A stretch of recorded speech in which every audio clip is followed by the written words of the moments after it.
Assalamualaikum warahmatullahi wabarakatuh.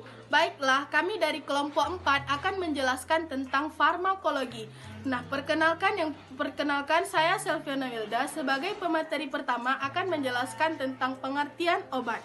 Seperti yang kita tahu, obat adalah zat apapun yang menyebabkan perubahan fisiologi dan psikologi organisme saat kita mengkonsumsi obat. Obat-obatan biasanya dibedakan dari makanan dan zat yang menyediakan nutrisi. Obat-obatan tersebut adalah sesuatu yang dapat memberikan stamina lebih di saat kita kekurangan stamina. Konsumsi obat dapat dilakukan melalui inhalasi, injeksi, merokok, ingesti, absorpsi melalui kulit atau disolusi di bawah kulit. Baiklah. Assalamualaikum warahmatullahi wabarakatuh. Saya Sri Intan-Yani ingin menjelaskan tentang pergolongan obat. Yang pertama ada obat bebas. Obat bebas yaitu obat yang dijual bebas di pasaran dan dapat dibeli tanpa resep dokter. Yang kedua ada obat terbatas.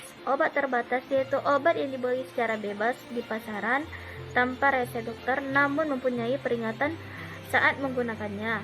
Yang ketiga ada obat narkotik. Obat yang baik dan bersifat alamiah, sintesis maupun semi-sintesis yang menimbulkan efek penurunan kesadaran. Dan yang keempat ada obat keras. Obat yang hanya boleh dibeli menggunakan resep dokter. Nah, yang kelima ada obat fitofarmaka, yaitu obat yang produknya yang mengandung bahan ramuan. Yang keenam ada obat berstandar. Dan yang ketujuh, yang terakhir, ada obat jamu. Obat jamu adalah media pengobatan yang menggunakan bahan-bahan alamiah. Prinsip pemberian obat. 1. Pasien. Tanyakan nama pasien dan tanggal lahir sesuai dengan gelang identitas pasien. 2. Obat. Cek nama obat sesuai dengan resep atau program dokter serta obat tidak kadaluarsa. 3. Dosis. Lihat jumlah dan satuan mikrogram, miligram, dan gram. 4. Waktu.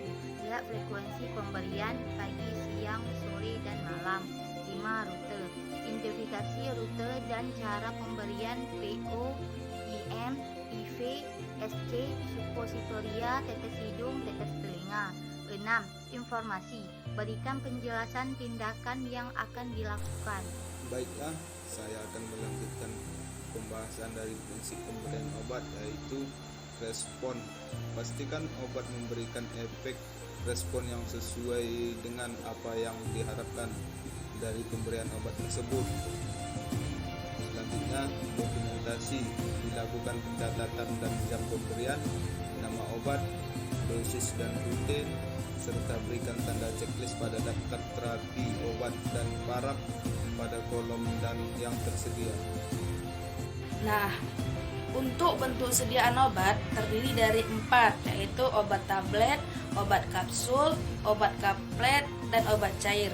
Nah, untuk obat tablet adalah sediaan farmasi yang padat, berbentuk bundar dan pipi atau cembung rangkap. Obat kapsul didefinisikan sebagai sediaan padat yang terdiri dari obat dalam cangkang keras atau lunak yang dapat dilarut. Obat kaplet atau kapsul tablet adalah bentuk tablet yang dibungkus dengan lapisan gula dan biasanya diberi zat warna yang menarik. Yang keempat, obat cair. Obat cair terdiri dari 4 lagi: emulsi, kutai atau obat tetes, suspensi, dan injeksi. Assalamualaikum warahmatullahi wabarakatuh. Saya Tarwiyah akan menjelaskan cara penggunaan obat. Yang pertama, pemberian lokal dengan cara intranasal, obat yang diberikan melalui selaput hidung. Yang kedua, inhalasi, obat diberikan melalui mulut atau hidung. Yang ketiga, mukosa mata dan telinga, obat diberikan melalui selaput mata atau telinga. Yang keempat, intravaginal, obat diberikan melalui mukosa vaginal. Yang kelima, kulit, obat yang diberikan dengan cara dioleskan pada kulit. Yang berikutnya, pemberian sistemik, yaitu dengan cara yang pertama oral, pemberian melalui mulut. Yang kedua, oromukosal, obat yang diberikan melalui mukosa rongga mulut. Yang ketiga, injeksi, pemberian dengan suntikan. Yang keempat, implantasi, obat dicangkokkan di bawah kulit. Yang kelima, rektal, pemberian obat melalui dubur. Yang keenam, transdermal, pemberian obat melalui permukaan kulit. Peran perawat dalam pemberian obat. Yang pertama, perawat bertanggung jawab dalam memberikan obat-obatan yang aman bagi pasien. Yang kedua, perawat harus mengetahui semua komponen dari perintah pemberian obat dan mempertanyakan perintah tersebut.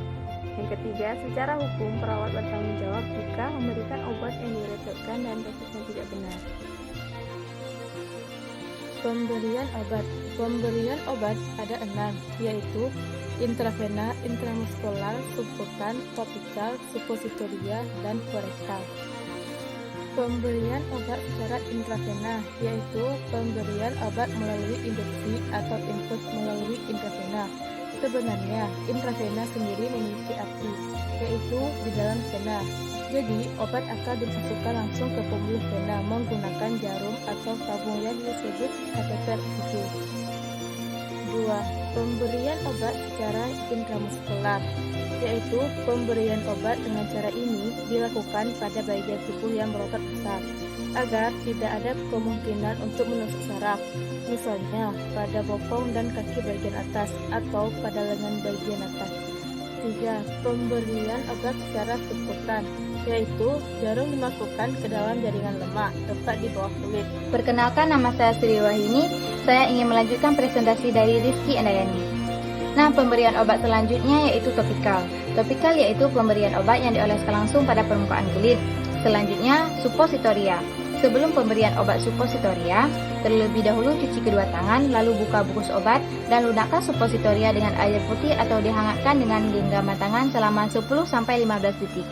Jika suppositoria terlalu lunak sebelum digunakan, masukkan ke dalam lemari es.